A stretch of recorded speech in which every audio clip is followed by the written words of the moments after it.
Assalamualaikum warahmatullahi wabarakatuh. Halo sobat tani, apa kabar? Jumpa lagi dengan saya, Detektif Tani. Ya, teman-teman, kali ini saya berada di lahan semangka Madrid non biji. Usianya sekarang 28 hari. 28 hari setelah tanam. Kita lihat kondisi tanaman, alhamdulillah normal. Hampir 99% nggak ada yang keriting, teman-teman. Alhamdulillah.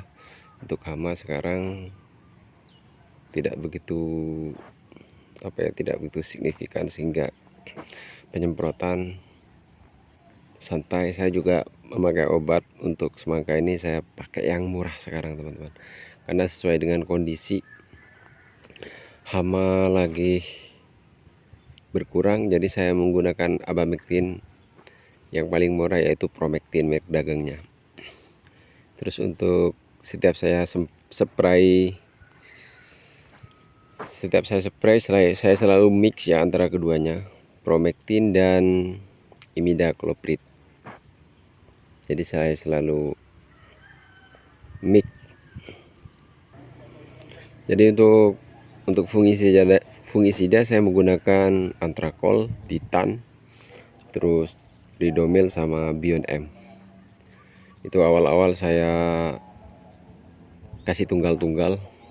Pertama Antrakol 2 kali semprot, terus yang kedua Ditan. Pokoknya kesemprotan kedua itu Antrakol 1 sampai 2 itu Antrakol. Yang kedua itu, yang ketiga dan keempat itu Ditan.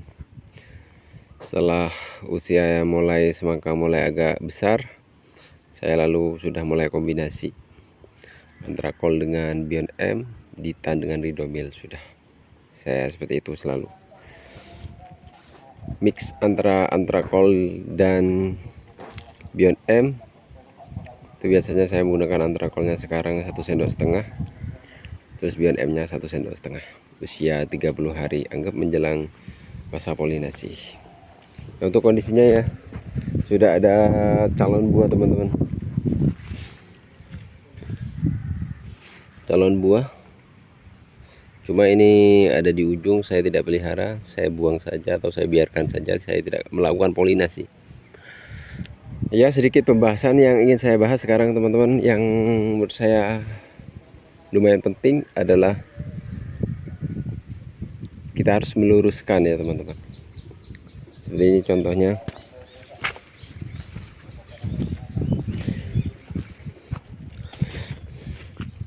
Yang ingin saya bahas sekarang ini adalah meluruskan semangka. Jadi seperti ini kan masih acak-acakan, teman-teman. Ini sulur nih, ada yang ke utara, ada yang ke selatan, ada yang ke barat, ada yang ke timur. Jadi ini yang perlu teman-teman luruskan. Caranya seperti ini. Ini yang sudah lurus ya. Ini yang sudah lurus. Berarti seperti ini caranya, teman-teman.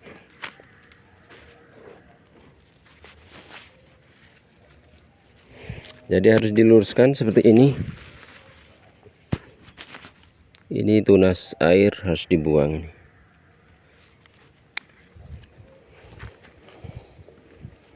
Jadi harus diluruskan seperti itu.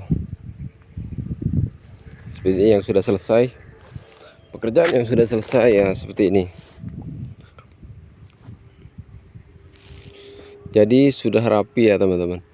Lurus. Ini tujuannya apa? Pertama, tujuannya biar kita nggak repot ya ketika polinasi. Jadi kita tahu sulur yang mana yang sudah menghasilkan buah dan bisa dibuahkan berapa dalam satu pohon ini. Jadi kita sudah bisa mengukur.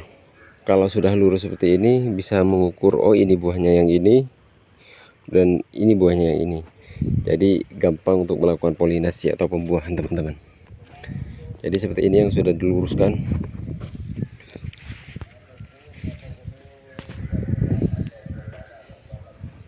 Ini yang sudah diluruskan.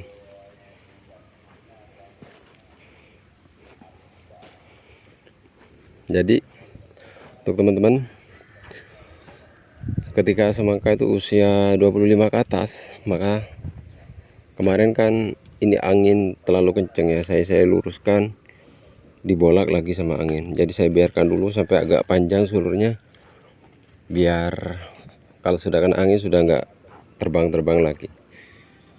Jadi ini yang sudah selesai, jadi sudah lurus ya, tidak ada cabang yang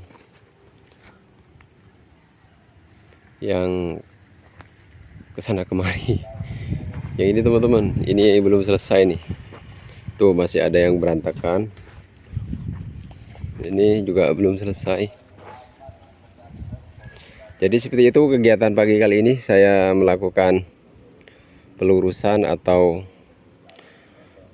jalur-jalur semangka itu, ranting-rantingnya saya luruskan dan saya pangkas. Jadi seperti itu teman-teman yang bisa saya tampilkan untuk tunas air seperti ini. Tunas air kayak gini dibuang teman-teman ya. Ini tunas airnya harus dibuang. Itu biasanya nanti belepotan ini. Jadi kesini, kesana, kesini. Jadi harus dibuang.